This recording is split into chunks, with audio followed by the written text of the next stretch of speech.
Esengo mingi bandeko ya kozala na bino lisusu to kosukisa poso oyo lisusu na moto ya mibeko. Bayebisi biso que justice na biso yali maladi. Yango tozolinga koyeba maladi nini toyeba diagnostic eloba nango minganga pe toyeba bavoise moyen ya kobima. Na yambeli bino mpona kosukisa poso oyo Maître Alain Shukuru Shamavu yelinga neza mwa kokoso mais na yebisi ngana kotuna mituna na lingala soki amoni pe lingala ne beti mwa boya koti ne lopoto toyebi ke biso solo baka lopoto mais ngana bando kotuna mituna na ngai na lingala, la plus belle langue du monde. Donc, Maître Alain Shukuru, Sengomingi Akoyambai. Merci, Maman Paulette. Na Sepeli, c'est la première fois. Au début, que na Botama le 8 mars. Oh, donc, Sengomingi. Tozana moi, ma femme.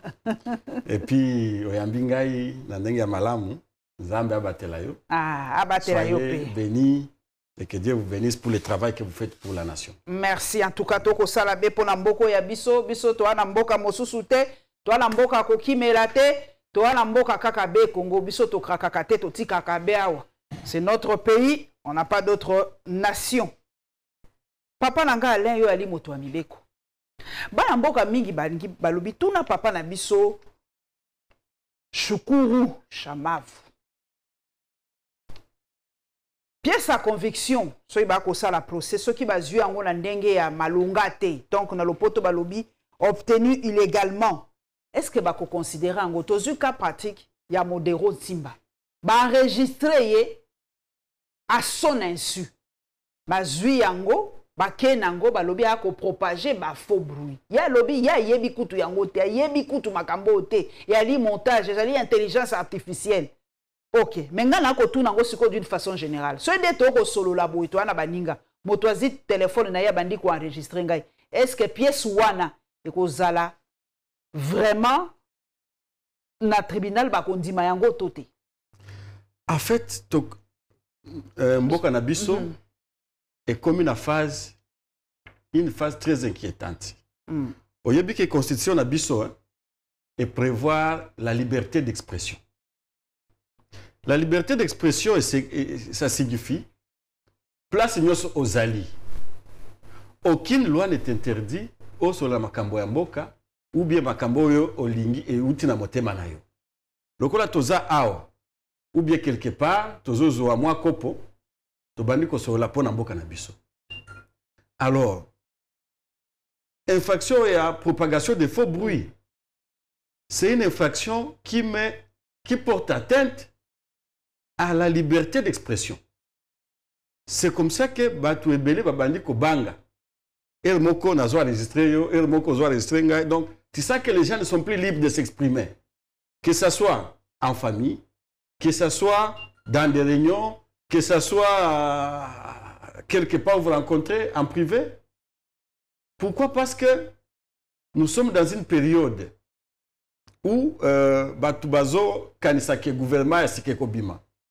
Et que ceux qui comme on a circulé quelque part, nous avons eu information, à Bengio quelque part, à Bande ko enregistré.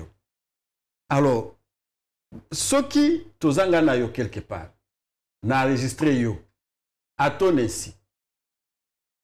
Oyo makambo lokola, donc ça signifie des informations pareilles, on ne peut pas les amener devant les juges. Parce que ils ont moyen d'obtenir d'une manière illicite. Et ça, le là, tozanga na yo quelque part, tozo solo la max, soit un dossier, yo y a une caméra privée, au tiango na poche na yo, au bandi ko enregistré. Par contre, au mutuasali yango, il a commis une infraction parce que toute personne a droit à une vie privée. Et il a droit à un secret de tout ce qu'il doit parler. Motuna papa Alain Shukuru.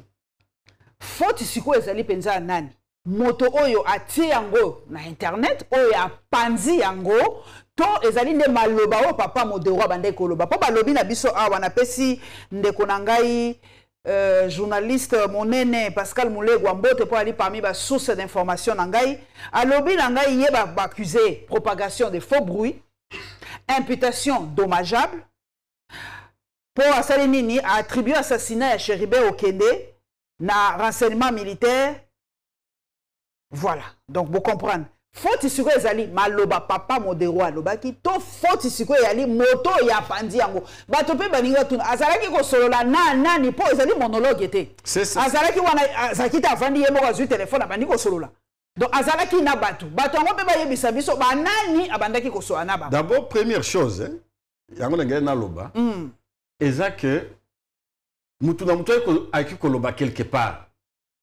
Quand on parle de propagation de faux bruits, ça signifie yomoko, ok, quelque part, en public, ok, on portait information moko boye, en public, et tu sais que aux hommes mettre en à la place publique, devant les gens. Mais bah toi là, pas ça, bah gente. Non. Bah 4 ou bah 3 ou bah 5 ou bah 10 avant. Non, ce n'est pas comme ça. Il faut voir l'intention, parce que chaque infraction, ça a 3 éléments. Pour les là, constituer infraction. Premier élément, élément légal, ça signifie c'est prévu par la loi. Oyo, infraction, c'est une infraction, elle est prévue par la loi, article 199 du code pénal. Deuxième élément, c'est l'intention. Intention ya mutu oyo, azo commettre infraction. Est-ce que, abala koloba po public yeba ki alobi boye? Non. Il y a quelqu'un qui est basé en privé, 2-3 personnes, ok? Bazo solo là. Alors, il n'avait pas l'intention de porter ça devant le public. Que Batouba yeba ki alobi boye. Non. Parce que, ceux qui ont l'intention, qui ont la presse, par exemple, ou bien ça li point de presse, ou bien ça li communiqué de presse, ou bien ça li déclaration moko boye. Mais, ceux qui ont audio, et ça conversation na mutu mususu. Mais curieusement, mutu oyo, à 4 places ya zoloba. Et ça qui monologue te, ça qui soit 2 ou 3 personnes.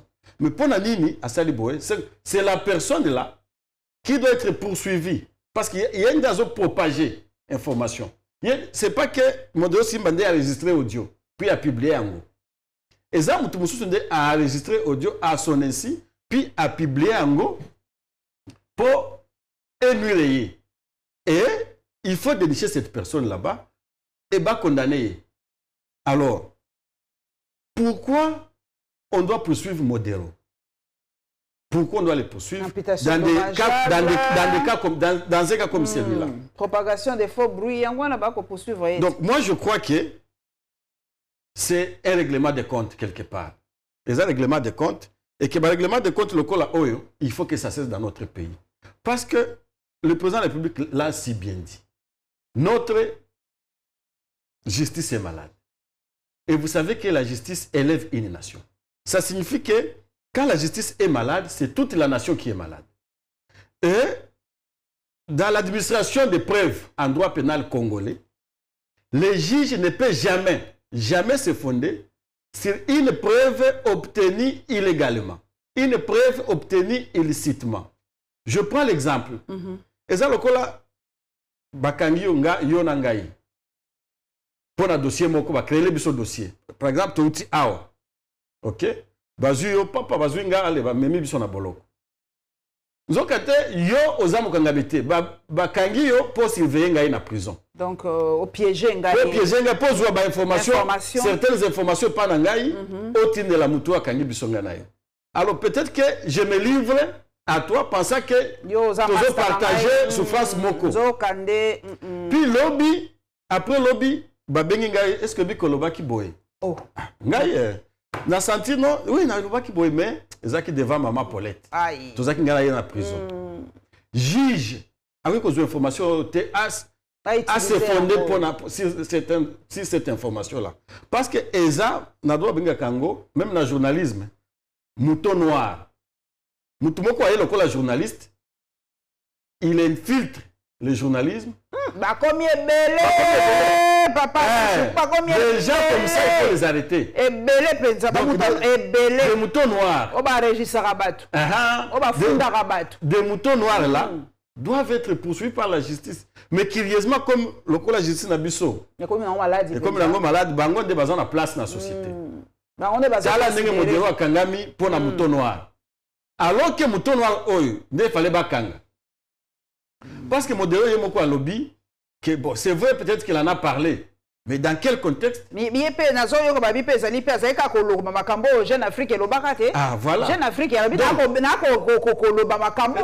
pour laquelle, dans la même professeur d'université pour l'infraction, il y a une infraction à faux bruit. Alors, que infraction est très dangereuse pour la liberté d'expression. Donc, nous avons commenté un journal, va transformer en faux bruit. Et puis, va condamner évidemment parce que ce que moni batubazana sima, les victimes, baza bango baza la justice na maboko na biso. J'ai appris qu'il y a le petit frère ou le grand frère du président de la République, Christian Tshisekedi.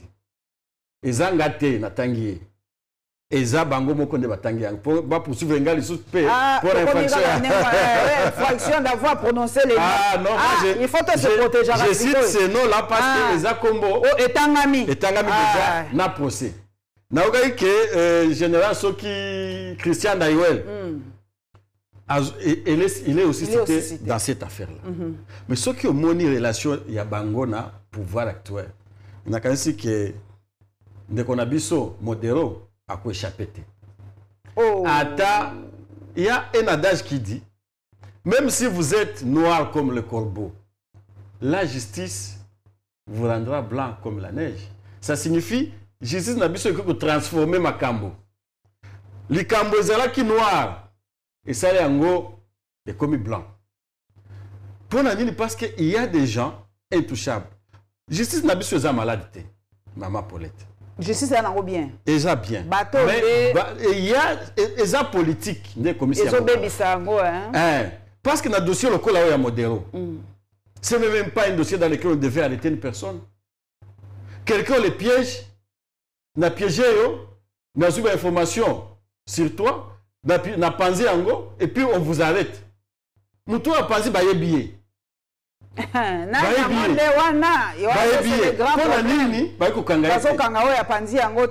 C'est ça.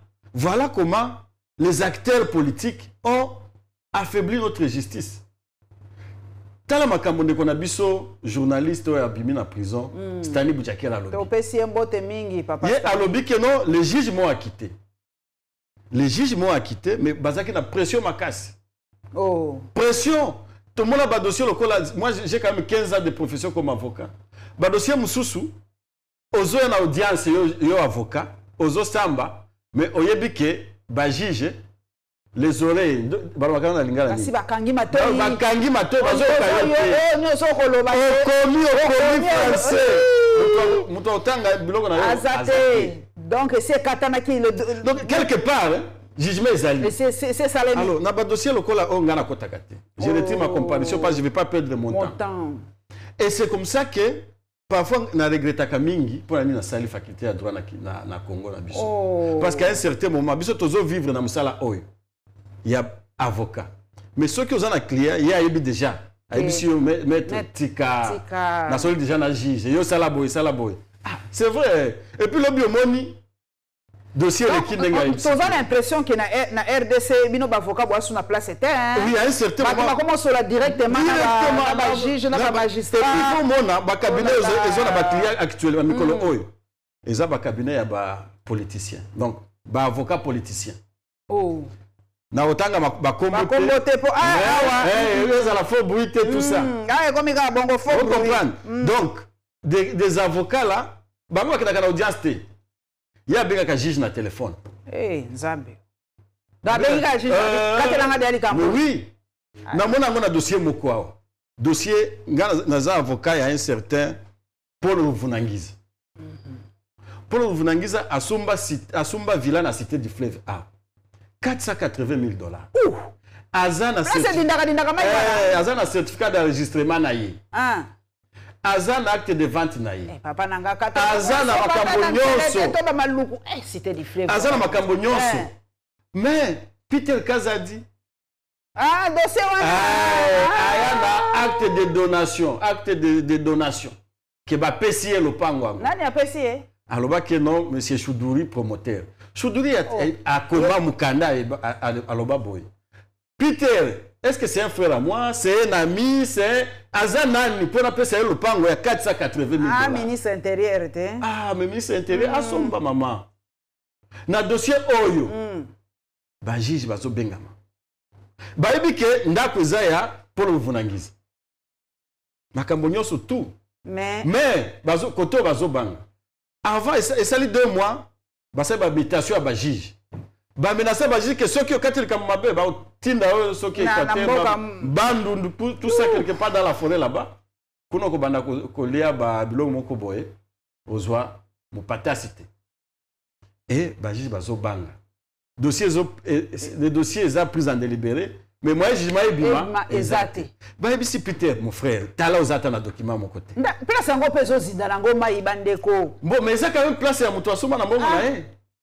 Donc c'est comme ça que notre justice, elle est devenue malade. Et déjà comme ça, bango babenga kana na chombo. Papa, ouais, yo juge, ceux qui ont sali Québec, ça dossier il y a Peter Kazan, ministre de l'Intérieur. Tu vois ça? N'attendez parce que c'est un dossier dans lequel. Et c'est bani papa, papa pardon, et ça propagation des fausses vérités. Et je suis protégé parce que je suis avocat de Paul Lisa et c'est lui qui m'a envoyé parler de ça ici. Et il essaie, je le salue, c'est un confrère. Il y a Peter Kazadiaza, avocat local Angaï, na pesi il y a pas avocat. On a pesi mbote na avocat. Na pesi na ministre intérieur te po. Donc c'est un confrère avocat. Mais toyo ki pe to lobi bon. Awa boyoka ki pe awa. Bazuzi bakata ki bakamba lobi moto akoloba le contraire ya likambo ya papa Chéribin ke penza ko pema na boboto bien ke tomona ki ba image ça ki biso pasi. Moto ke boy ko fungwama. Biso babantu to ebi ne to interpréter bakamba lobi papa Chéribin okenda ke na kanda. Après 30 minutes, babuki motuka, babuki ba vitre, babimisie bake kokunda ye papa Chéribin okendo pe mana boboto, pema papa ope mana boboto. Balobi cardinal Ambongo, yake na yake à gauche, makambo bazuzi balobi droite yake na gauche. Siko balobi est-ce que bakokanga yo mto ali avocat? Bakokanga Mbongo? Bon. Cardinal Ambongo to pesi mbote mingi no ba respect bele, bakokanga ye baloyo. Maman Paul. Ya koza mtali boso e bakokanga. Yo oyebi ke constitution na biso elobi ke justice congolaise et balanda ka justice au nom du peuple. Ça signifie que ceux qui va rendre justice mabe, victime azanan peuple. Ceux qui va rendre justice malamu, peuple a kosepela. Alors, constitution lobi aura la justice au nom du peuple. Mais yo au boy peuple a commenté n'engeni justice et zosale manamboka naï. Ça c'est une privation de droit d'expression. Alors, dans tous les pays du monde, namboka nyonso, peuple a un droit d'apporter son point de vue n'engeni justice na mboka naï zotambola. Donc, eza contre constitution, ceux qui au pekisi peuple hein? A et Anonaï concernant la justice et Ambokanaï. C'est pourquoi moi je n'ai jamais été d'accord avec communiqué Oyo et Outaki na parquet général près la cour de cassation na dossier Chéribin Okende que non ceux qui au PC point de vue na wa kanga te yango na tozoloba o infraction ya propagation de faux bruits c'est une infraction très dangereuse et l'organisation des droits de l'homme, il faut basser la plaidoyer pour réviser l'infraction. Parce qu'ils ont porté atteinte à la liberté de passer. Même tant que Mobutu Zaki na bisi moyo solo les athées, na taxi moyo bato basaika bababa. Moi le bezat ko yebite nani aza pembeni na yo, nani aza ko enregistrer yo. Ba compatriotes boke ba likolo na bisi bolo bakate na taxi bisi dolo bate, okoti kanga monokoti esiko zokende po yebite nani ali voisin na yo pembeni. Nalo wa muto mibeko. Moratoire. Na moni ndeko nanga Thierry Mosene po atombo ki akome éditorial na éditorial. Albi moto akozala contre peine de mort azali moto azali na moto batanga ka kombote. Na yambi moto mibeko. Moratoire ngalobi ba sipe ba bengisi ba généraux qui combien 9 balobi batika ki babundite batiki cité ya Rwindi kaka boye ba ennemi bakoti sikoyo moratoire ngo. Makambo ya Thierry. Bien te. Nalandaki makambo ya Thierry Mosene. Olandaki nalandaki. Makambo nyonso alobi ba exemple apesi eza émotion. Oh. Pirema Thierry Mosene poto émotion. Et l'autre la justice eza na kati te. Oh. Même si aza mwasi na ende babomaki ou bien moi na eba violé. OK? La constitution na biso na article 61 et lobby eza clair. Dans aucun cas on peut arracher la vie à une personne. Parce que justice est ma peine moussous. Notamment servitude pénale à perpétuité. Ceux qui moutou a sali ma belle a bombé moutou, a violé, comme un militaire Hakimi Bitumba. Ok, Kobuma été. Parce que la peine de mort enlève toute dignité humaine. Imaginez général Chico. Selon tout le monde document sur les réseaux sociaux, Kimaki Atiki Windi Polele ne Mungona Koti. Selon le communiqué qui est circulé par le ministre de la Justice, le fait pour un militaire Akima est passible de peine de mort. Ça signifie... Donc, il faut battre bango. Vous imaginez, Mboka na biso, tolali tolamuki boye, bazu 9 généraux, batie bango na martyr. Faut tenir bakimaki devant ennemi. Batandi bango, pam. Mboka, donc le monde entier koningana. Donc c'est très dangereux que Oya parce que vous savez qu'on a peine de mort, mais oui, en plein air, devant caméra, tout le monde un président, je crois, iranien, même de Libéria. À l'époque, même il y a les États-Unis ont tué par pendaison. Irak, comment il s'appelle? Saddam Hussein. Donc, devant caméra, petit frère, grand frère, en plein air. Imaginez l'image. Mais dissuader moi très très moquette. Non. Prends l'exemple pas na biso na est. Mais les États-Unis sont les seuls à mais est-ce que les États-Unis, à cette matière-là, les États-Unis ne sont pas un modèle? Ne sont pas un modèle. Et donc, il prend l'exemple de chez nous. Nous avons le peine de mort, dissuader, tout ça. Non. Dissuader quand même. Non. Parce que, et pas tu vois les images où Bazolia, cher à Moutou, même image Moko, Bazui, Moutou à Moutou Bazan, na Maboko Boy. Ça signifie que ils ont des problèmes. Ils ont inventé quelque chose. Ça signifie que déjà, ça de l'autre côté. Donc, la peine de mort, c'est très dangereux. Ça viole non seulement la Constitution d'Abisso, article 16, que la vie, elle est sacrée. Et quelque chose qui est sacré, Basimba Kangote. Mais la loi du talion, ça existe, non? Non, plus pour eux. Tout ça, c'était ceux qui, par exemple, Motopenza a Bono et a Yondeko. C'est fini. Non, mais pas bon, on va payer. Non, c'est pas comme ça. Parce que il peut être innocent. Prenons le cas. Baboumi Mwananayo, par émotion. Je ne le souhaite pas. Mais par émotion, Moutouaboumaki a la veste, le kolangaï, na cravate. Hakimi, Bazwingaï. Ok? Ngazaki derrière Moutou Abomi Mwana, Bazwingaï. Toboumai, papa. Ngapé Babomingaï. Pendant que j'étais innocent. Puis après une semaine, Zaki était. Moi, je suis en vie, est-ce que Zali? Est-ce que Zali? Exact. Mais ceux qui prenons le cas général, Harry, Capent. Eddie Capent. Eddie Capent, en 2003 ou 2001-2002, il a condamné une peine de mort. Mais les lois sont la Congo.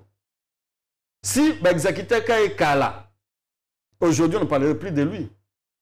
N'engagez la justice, Nabiso, au bazo le bakiza justice malade. Bon, il faut appliquer peine de mort. Pendant que, dans le pote même, na droit, bah reconnaître que l'erreur judiciaire est zalaka. Parce que l'œuvre humaine, c'est une œuvre relative. Et ça, œuvre imparfaite. L'erreur est quelque chose. Alors, en cas d'application de la peine de mort, il n'y a pas moyen de corriger les erreurs. Aujourd'hui, d'ailleurs, le mot erreur matérielle est commis na pop, na justice, surtout côté à cour constitutionnel. Erreur matérielle. Alors, en cas d'erreur matérielle, dans un dossier où on a exécuté quelqu'un à la peine de mort, moi, il y a qu'on réparer exactement. C'est pourquoi nous devons être soumis à la prudence. Même la justice aux maladies. Erreur et zalaka. Natanga na livre. Par exemple, il y a Moutoumoko. Un homme avait été condamné pour avoir tué sa femme. Heureusement, on ne l'avait pas condamné à la peine de mort. Bah, condamné à perpétuité dans la prison. À Tikala na prison pendant plus de 20 ans. Après 20 ans, moi, si elle était rentrée dans le village. Et puis, on s'était rendu compte qu'on lui a posé la question. Il a dit non, non, j'étais parti, je m'étais marié là-bas. Ah, c'est vrai. Mais Mobali n'a pas condamné tout ça. Oui, mais c'était une erreur. Balongola Mobali na prison. Mais si on avait déjà condamné le Mobali Ango, peine de mort, et puis exécuter peine, moi, donc ça y est, la vie, ils sousté. Tu vois, c'est comme ça, les États civilisés. Bah, qu'on recourir dans la loi des talions, œil pour œil, dent pour dent. Okay. Même Jésus avait aboli ça, la loi de Moïse. La loi de Moïse. Yo, au tien, mboka na biso na maboko nzana. Donc, tolingi, ah, mais non, mais on y peut beaucoup quoi côté, hein. Mais déjà, au comme la makambo a beaucoup. Oui, beaucoup quoi yali, donc nzambe zali, beaucoup quoi. Yambi bakoko. Donc, yo, tozonga li beaucoup quoi yabiso, donc talakaka. Obomi, tobomi. Ah, ça va. Voilà, peut-être yango anapeto. Donc, je crois que pour déjà yezo boya makambo ba loi d'Italie. Mais c'est ça. Ndako na biso stani o abimaki na prison bakazaki stani akokanga pe mwa monoko bobosani c'est boyebi stani malamu te tango abimi déjà bandi frappe si frappe abina bango na prison kuna nombre o basale la prison wana eza yango te po depuis pe tozwa lipanda papa na ngai ti lelo batonga prison mosusu te pe apesi biso information mosusu alobi depuis 21 ans bakanga mutu moko komo na ye Damas Ngoi Nkungu procès te eloko te yo moto mibeko ndeli mutakova na kati ya boloko pendant 21 ans akana famille te akana avocat te to ndenge nini asala nini po kaka boye bakotisa depuis on a 21 ans avant d'aka ndenge. En fait azaye mon côté ils sont des cas légion à la prison. Ya solo ebele ba 10 ans 15 ans 20 ans 20 peut-être même au-delà de 21 ans. Ya solo mais il faut faire les enquêtes là-bas. Wow. Et ça problème de notre pays. Oyebi que la prison d'abord, Ezana Maboko, il y a ministre de la Justice. Ok. Et puis, ils ont violé la loi qui porte organisation et gestion de la prison. La loi, on a pas ça directeur de prison pouvoir. Parce que le directeur est un gestionnaire direct, il y a prison. Le directeur a un pouvoir, il y a mon abaka lokola oyo. Azumoto oyo abimisie kende na yo. Mais le kola va violer disposition en na loi wana. Ce qui abimisie bakangi epona pour évasion de détenus. Oh. Pendant que notre loi est pessie pouvoir, bon on c'est 10 ans. Parce que loi na biso lobinine, bako kangayo a détention préventive. Détention préventive nyonso et qu'on dépasse 6 mois. Parce qu'au niveau de la police, c'est 48 heures. Ils ont 48 heures, c'est garde à vue. Garde à vue. Au niveau du parquet, ils ont 5 jours. Il y a un MAP, mandat d'arrêt provisoire. Après MAP, Massao Akangio a une obligation. Il y a Koumemayo devant juge. Pour 15 jours, juge a accéléré 15 jours. Pour la banquette na yo silité. OK. Après 15 jours, ce qui banquette na yo est silité au sengi 1 mois. Ce qui j'ai appelé sur 1 mois. Avec renouveler en gros pendant 3 fois. Ça signifie ça fait 3 mois, 15 jours, 5 jours, 2 jours. Au-delà il y a oyo. Ça signifie à détention irrégulière. Alors, mais okuta na prison centrale na la prison nyonso il y a RDC mutu asali une année détention préventive 2 ans 10 ans 21 ans et puis notre loi dispose que ceux qui ont en détention irrégulière ok juge a koki ko prolonger en côté parce on lui soumet un cas à Monique déjà ministère public à la 6e jour par exemple. Pendant qu'il devait amener le cas au 5e jour, directement, j'ai accueilli qu'on libérait. Mais, le cas de la justice Nabiso, un dossier Moko Boé, où c'est un policier qui est derrière. Si c'est un policier qui est derrière, il y a consigne ezali donc indépendance et juge ezali sous ezali sous ndeko langai nazo kenelo ko moko moi personnel quand on a vu moto rien qu'à voir votre nom on est tous congolais mais chacun a son origine tant on a kotanga kombo na yebi ko moto à est bato mingi balobi soki guerre eza ko umela papa nanga shukuru foti na bi vous êtes un binomoko responsable pour balobi nanga eza na ba politicien o bazali ko alimenter ba groupe armé kuna na est binomoko pe bojouaka double G R moko bo mususu ba yebisaka ngai Paulette mais sans le Rwanda nous ne pouvons pas vivre. Non. Ça, non, moi il y a des gens qui me disent ça économiquement c'est pas viable que bino bozo banabiso awa na Kinshasa tokanga frontière na Rwanda tokanga na Uganda mais économiquement ce n'est pas viable tokokokate. Vous avez une autre réalité à Kinshasa. Nazui moto ali moto akuna. Tant ba lo balabino vous êtes le ventre mou de la République. Nyonso kaka bino makamo nyonso ba révolution nyonso est kaka makamo nyonso bandaka kaka kuna. Bino kaka kuna. Qu'est-ce qui se passe? D'abord, madame, je dois vous féliciter.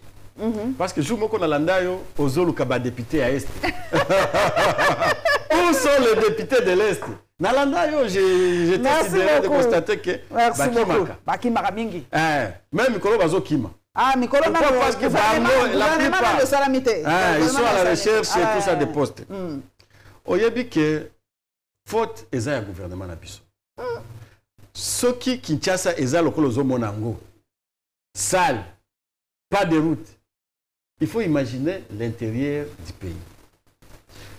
Dans un exemple, il y a Sud Kivu et pas Naouti. Sud Kivu, ceux qui sont dans la ville à Bukavu, moyen aucun de notre territoire exact. Territoire exact. Donc, tous en a 8 territoires. Tous en a 8 territoires. Tous en a ville de Bukavu, il y a de Walungu et pas à Camer. Ils ont 30 km.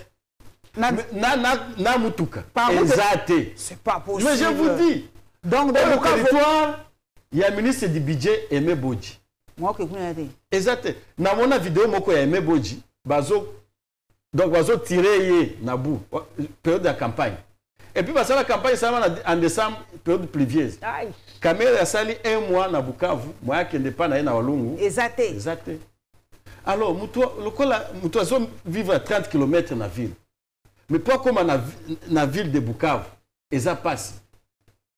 Pour le loko Euta, vous avez que ceux qui sont dans la ville, ils vivre dans le village. Donc, là, on a des locaux à Kodia, ils ont tout ça, ma fout en bila, tout ça, ma cambognon surtout. Alors, mais aux gens la facilité. Vous avez que ma cambonazolo, que bloco nazolo, qu'ils ont na Walungu. Mais moi, comme Walungu, exact. Mais à côté, c'est na Kamembe. Na yoko sala, tout 30 minutes na Kamembe, na soumi biloko na nga na zongi. Mais yo, aux gens la poste à biloko. Na endroit facile.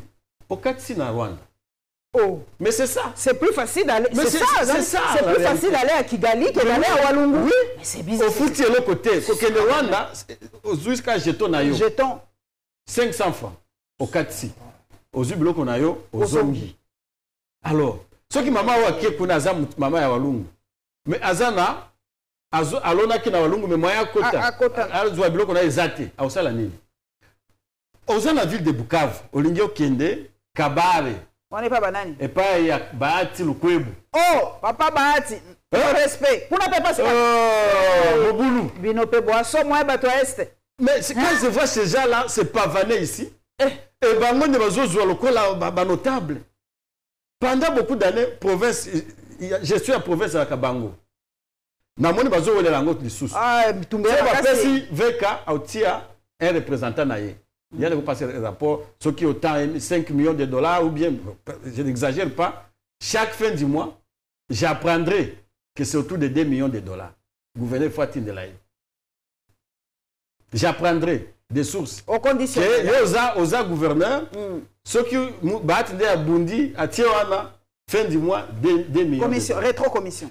Jour de Tonga Balabal. Gouverneur a Zaki la Maganisi a bien. À Kotongati. Parce que ceux qui à celle qui a un mois à Tindi Bongote, directement à l'Assemblée professionnelle. L'Assemblée, Bazou et moi, il ne pas parler de motion. C'est comme ça que ça fonctionne là-bas. Oh là là, mais Namoni, président de la République, là je l'interpelle. Monsieur le président de la République, Fachi Beton. Kotia Moutia Kamer était kotia mutu ya bati lukwebo te, kotia mutu ya katintima te, bazo kosa yo. Mais kotia banani, bango de force politique, il y a les lois. Non, mais c'est pas la force politique. Parce que le peuple sont quoi, ma maman? La force politique, c'est la population. Bango baza va député, bango ba somba, tout ça va tirer bango na bango angé. Mais force politique, c'est la population qui souffre. Bango de va voter Félix dans le deuxième mandat. Si on l'a voté, je ne sais pas, mais il est passé avec 73%. Alors pour Nadine ayoka bangote. Ba aluka mutu moko un indépendant. Un indépendant. Akouta wapi indépendant wana. Après ça va député instruction va voter yé. Azala gouverneur. Ça peut peut-être sauver l'image et de cette province-là. C'est la raison pour laquelle Batu que Batu Yacide qui vous vivre sans Rwanda. Que c'est pas que ça mensonge, ça le coûte. Parce que déjà Banzela ils été. Au début par exemple na Shabunda. Kuna pas banane. Et pas Shabunda. Shabunda nani moto makasi ali kuna moto wa Shabunda. Bon, mwenga ezali lokola le vieux comment Jean-Marie Boulambo. Azana opposition, yé Mikolo azana pouvoir te. OK. Mais province il y a Shabunda par exemple. Il y a Mwenga. Le territoire hein. Disons le territoire plutôt. Kuna on cultive les riz. Kopa loso. On va couper ça au fait. L'osso. De très bonne qualité en très bonne qualité. Qui n'arrive pas à Kinshasa. Non, mais déjà, pour que ça arrive à Bukavu, c'est très compliqué. Les gens cultivent les riz, ils les récoltent, puis après ils jettent ça. Non, c'est pas vrai. Mais je vous dis, parce que Balie Batondi, Babouaki a na foule. Mon Dieu, c'est pas vrai. Non, quand on a le soza à Pamba, et puis c'est à 70-80 km. Ouh là là, de la ville. Moi qui adore le riz parfumé, ouais, c'est riz de très bonne qualité. De très bonne qualité. Mais on le cultive. Et puis on jette. On jette. Même chose pour l'huile de palme. Si tu es à Mwenga ou à Shabunda, l'huile de palme, on vous le donne gratuitement. Mais après on jette. Ça signifie qu'il n'y a plus de gens qui consomment. Là, on en a besoin, ça n'arrive pas. Il n'y a pas de route. Il n'y a pas de route. Alors, est-ce que c'est le Rwanda? Après Sibiso Totonga Barut?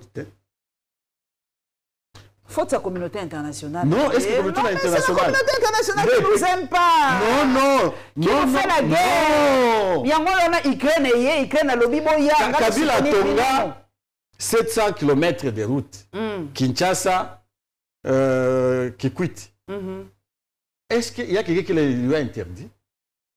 La route qui quitte Bukavu, Goma, c'est autour de 150 km. Mais il y a le projet de 145 territoires. Mbongo, non, pour la route Mbongo et Bima, 99 millions de dollars et Bad. Oui! 99 millions de dollars. Na mona tweet, ce que na tweet ya Bahati Lukwebo komona ngo. Ça fait déjà 2 ans. Mbongo et Bima. Yemoko a se féliciter que na démarche na inde Mbongo et Bimi et puis ndenge ko sala a tia tweet na ye na téléphone na ye. Mbongo et Bima eliami balabala à Boupia. Alors, est-ce que c'est la communauté internationale qui nous dit de détourner 99 millions? Il y a balabala, Bukavu, Goma. La communauté internationale est lingi te botonga banzela. Mais non, banque financier bino. Balingi pete ata ba pesi bino me balingi te. Pour la nuit. Bazotinda batu pe ba ça ba bino te. Mais oui, to lo bango ndenge wana. Balabala oyo euti Kinshasa. Eke ba Congo. Tango batonga ngo. Communauté internationale eboya. Eboya. Oula na est différent. Différent nini maman? Différent c'est ça. Voilà ba coltan, voilà ba manganèse, voilà nyonso. Ya ba d'ailleurs la communauté internationale a besoin de routes. Mais ngala mona ki image ba ko bimisa ngona ba moto te. Mais pour la ba nini na ba moto ba tubako bimba. Ba sala sala ba nzela na kati ka Rwanda. Mais pour la nini ba ko utiliser route te. Eza communauté internationale te maman. Ya solo. Eza faute na biso ba congolais. Ba dirigeant na biso. Bango tozo benga ba autorité immorale. Oh, autorité immorale. Ba autorité immorale. Ye aibike au province nangai. Déjà bazaka mutu na mutu kota na ye. A ko simba te. Kuna guerre à leadership. Ministère tala mutu moko guerre leadership ya makasi na ba ministère ya travail, ministère ya économie, ministère ya transport. Kuna soki kuna mutu tel. Soki oké côté boy, ministère ya budget. Ça fait plus de 10 ans. Ezakala mutu moko. Yobi, il faut voir. Papa nangai ndeko nangai Shukuru ndeko nangai ya Walungu ndeko nangai ya Kabare ya batonyo so na pesi mi ya Ijui na ningakuna kende ila Ijui. Ah c'est beau. Nako koma kuna il faut za nini? Il faut za mais kuna wana insécurité za la kate. Donc tu arrives à Goma. À Goma aux canaux rapides. OK, il a jour moko ceux qui nazui moi musolo. Je vais quand même vous inviter comme... C'est très beau. Très beau. Très beau. Ça va la sécurité. Bon. Un jour, je viendrai. Toi, il y a Idjunabi qui est Bolanda. Honorable Balama Gemkolo. Azam, tu as Idju. Il y a Idju. Ouais, il a une très belle... Un très beau hôtel là-bas. Merveille, Renge, merveille, Mouta Idju, Topesi Binombo. Mais Balobi, peut-être seule solution. Tant que mon kondiambo kakomaki. Akende ko solola na ba voisin nyonso alobaki to solola to luka moyen ya kosisa bitumba oyo. Dernièrement awa pe balobi communauté internationale kaka lobi te solution o solola kaka. Yo moni ndenge nini? Paul Kagame alobi nazala nga prêt ya ko solola. Est-ce que ko solola e ko silisa makambo nyonso to ndenge nini? Oyebi ke bitumba tozo mona mikolo oyo. C'est pas que c'est de nouveau, ezalaki depuis avant. D'ailleurs, quand tu es pas na biso, na tribu na biso ya Bamushi. Bashi, tu peux si bien monter. Mutu moko a comment livre. À lobby 2 siècles de guerre. 2 siècles de guerre. Donc 200 ans. Entre les Bushi et les Rwanda. Waouh. Bobanda Bunda Kale. Kala. Avant l'indépendance du Congo, avant 1985. Bobanda de Abitou. Mais oui. Et d'ailleurs, tant qu'on va diviser Congo, disons le monde, Afrique. Tant qu'on va diviser Afrique, parti moko na biso et kenda na Rwanda. Parce que to bunda ponango. Mais comme les Belges voulaient le Rwanda, ils ont pris une grande partie, notamment le parc de Nyungwe, Ozaki et pas à Congo, ba pesi yango na Rwanda. Mais ozama belé na biso Bamushi.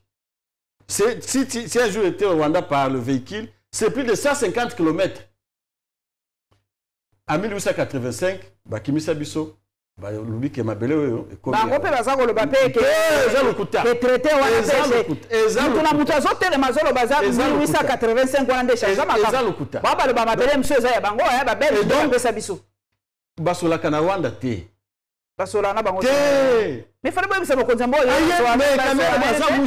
et quand même Amushi. Mais oui, tu ko bazamushi c'est que bayebi. Mais pourquoi ne pas me conditer yeba so na yete? Ayebite ba intérêt na bango eza wapi mama. Elle moko ba intérêt na bango eza côté mususu. Yango na ko. Alors moi ba bisa vérité ezate. Et puis biso toki ko yebisa vérité. Ba kale o komona président ndengeni. Ato sengi audience. Na on fait ça audience. Mais si ko to ko yeba te tozonga na ancien président de la République ndeko nangai. Biso toyebi ke na bamboka mususu ba ancien président ba kalokwa batoyo talakaka. Mais ndenge baza ko tungisa ko kende na ba fondation eloko ni ba ko reprocher ba da Jeannette Kabila ba ko reprocher fondation Kabila ba eloko nini? Oyebi ke bazo conseiller président notre président de la République abunda na ndeko na ye. Ils sont en train de mal les conseiller. Et puis et ko tourner mabe ponaye. Parce que il lui reste 4 ans. 4 ans à peine. Ça va changer la constitution. Va changer en côté parce que le peuple est condamné. Donc, et 4 ans, il a comme sénateur à vie. Alors, ceux qui m'ont soyez, abandé ko bundisaye. Kabila, lui, c'est hasard militaire, a cru supporter choc. Papa Nangai, silence ya Kabila. Bato mingi bazoloba me nengo lobi pasimbi jimele na yo ba koloba ne baza ko simba ba intérêt na yo partout égal okoto basimbi ba bisinga kutukala mingi te baza kokota kuna na kingakati na parc na ya sala kuna na selba kende pe couper. Comment il parle jamais, il dit jamais un mot. En fait, eza attitude ya mutu oyo amoni que devant lui ce sont des insensés. Les insensés baza bato ya to ebisi bango eloko ba comprendre yote. Alors des gens comme ça, il faut oser attitude mosusu. Et ça, le col okuti une personne détraquée Nanzela. Aye a Simbio. Alingi bo bunda yo naye. Ce qui est bundi naye, ça signifie que yo moko comme liboma. Alors c'est comme ça que yo faut zoa titi de moussous. Soit tu fuis, au tikiye, asala makambo naye a mesala. Alors comme ça, ce qui est indi, tout le monde verra que non, c'est elle qui est fautif. Ce n'est pas aujourd'hui qu'on a commencé à attaquer Kabila. D'abord, bah, violer la Constitution. En 2020, bah, l'Ongola est majorité, bah, mélango pamba. Moi, quand bah, toi, mon année, bah, mélango majorité, en violation de la Constitution. Et là, on attendait qu'il puisse réagir. Il ne manquait pas la force pour réagir. Mais il a vu le Congo au lieu de lui. Au-delà de ça, on a traqué toutes les personnes autour de lui. Que ce soit au niveau du PPRD, dans l'FCC, on a traqué tout le monde. J'ai vu Barnabé qui caille à fuir dans une barge, tout le monde a les réseaux sociaux. Et les autres, ils n'avaient rien dit. Bakele n'est pas naïf. À un certain moment, je l'aime, on a détruit, il n'a rien parlé. On a même dit que non, à Kingakati, on a gardé les armes, Batinda Kuna Soki, des caméras de surveillance. Yango Boye Bakate. Baboma n'a pas hippopotame, certains animaux. Pour la ligne, c'est qu'on cherche à ce qu'ils puissent agir, ils puissent se défendre par la violence. Pendant que tout le monde sait que Kabila n'est pas imbelliqué. Kabila n'est pas quelqu'un qui utilise la force. Il envoie déjà pour leur dire, voici ce que vous êtes en train de faire, vous êtes en train d'aller dans un trou. Mais Bazo Yokate. Mais à la fin, chez nous, on a toujours dit que lorsque la provocation devient constante, ça signifie qu'elle ne change pas. Il faut réagir, même si ça se suivra avec beaucoup de pertes. Ça peut être des pertes en vie humaine. Parce qu'à l'allure où nous sommes en train d'aller, les pays font face à la guerre, il n'y a pas une cohésion interne, mais vous vous attaquez l'autre qui ne vous fait pas la guerre. Il ne vous menace pas. Vous l'attaquez, il vous fuit. On a envoyé Edi Kapent au Katanga, celui qui a été condamné pour avoir tué le père à Joseph Kabila. Vous le faites sortir, vous l'envoyez au Katanga. Vous envoyez des drones au Katanga pour surveiller. Vous envoyez une cohorte de militaires pour surveiller une seule personne, un individu. Et enfin, l'homme africain, Kingakati, parce qu'il était sous menace, il va à Kachamanta. Vous le poursuivez là-bas. C'est comme ça qu'il est en fuite. Moi, je ne crois pas que Kabila reviendra de nous après-demain ici dans ce pays. Mais pendant ce temps, vous n'êtes pas arrivé à gérer le pays plus que lui. Ou bien même arrivé à ses chevilles. Nous venons de dire ce que Kabila a construit. Il a construit des routes. Kinshasa qui quitte, c'est plus de 700 km. Vous dites que vous avez construit Elengesa, c'est autour de 7 ou 8 km. C'est ce qu'on n'a jamais parlé. Mais pourquoi la personne qui devait être votre modèle, vous vous mettez à le détruire pour rien? Merci, donc, merci Maître Alain Choukourou. Merci en tout cas Nengo Leki. Maître Yekola Mwalingala Makasi Tabanda Robengo Mingi Mingi. Dixième émission. D'ailleurs, Maître Mwalingala. Nabanda Koyekola Mwamuke, mais nous t'as découragé nga Eza Eliezer. Oh, point. Eliezer aloba ke soke bilingala te se koza Rwandais. Hein? Ouais, aloba on a télévision na. Mais c'est pas gentil ça. Comme si les Lingala c'était la seule langue nationale. Nayokaye. Non, c'est oh, ceux qui ont Lingala à côté c'est koza Rwandais. Alors na boya ba benga Rwandais. Non, arrêtez ça. Mais tout le monde ne parle pas le Lingala. Ah, c'est ça. Na est batomingi na Lubumbashi na ibaki batomingi ba ba Lingala te ba ba Swahili. D'ailleurs, tant que tozokola, biso to que Lingala ezaki langue ya ba militaire kaka. Parce que tout le monde a militaire de la zone sur la. Merci. En tout cas, merci papa Alain Choukourou Salamakasi. Oye kola lingala ngala madosalo kake fort plateau ezali ya yo papa nangai Alain Choukourou Chamavu na yebike na 10e émission lingala ekokule bien ekomata toujours. Ozali congolais, ozali patriote, ozali compatriote. Merci Nabino Baebolandi biso bo like bo s'abonner massivement dans la Lyon TV officielle 2024 Bilongi Sika mingi mingi banda ko découvrir biso moko to banda ko loba. Merci na papa na biso 7 Kikuni, merci pour na plateau Kitoko, merci na maman na biso Mama Seth Kikuni, merci pour notre décor. Merci na bao nyonso. Basi ba s'abonner, bo kene na partisan RDC, bo s'abonner chaîne partenaire. En tout cas, Thierry Mosene pour na boa kimbela yaka ko répondre pour balobi émotion les kio mingi. Toko zero na pap ngala loba na ngai eza faux bruité. Na boa kimbela na miswa bato. Thierry Mosene po yaka koleka. Pena ko zele les entambo ngala loba lingala na mwana mboka na ozela yo ko beta siko lingala pe ya solo solo. Toko mwana na bino mbala sima.